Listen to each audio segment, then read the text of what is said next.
நீல நிறத் தொடர். முன்னுரை.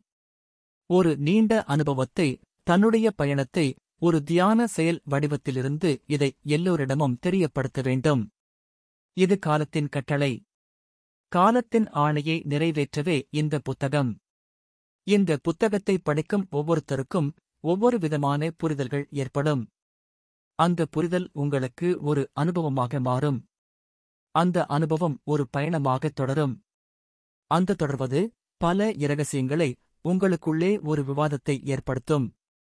அந்த விவாதம் இந்த உலகம் உருவானதைப் பற்றி, அதை ஊடுருவி, அதற்கு உள்ளே நாமா, இல்லை அதற்கு வெளியிலே நாமா, அதை தெளிவுபடுத்த இந்த புத்தக எழுத்து தொடர்கள் உங்களுக்கு உதவியாக இருக்கும்.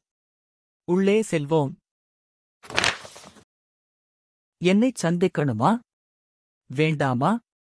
ஒரு குருவை குறைத்துப் பேசி நான் உயர்ந்த குரு என்று சொல்வதற்காக எந்த உரையும் நிகழ்த்தப்படுவது இல்லை. பிரபஞ்சம் எதை உணர்த்துகிறதோ அதையே உரையாகக் கொடுக்கிறோம்.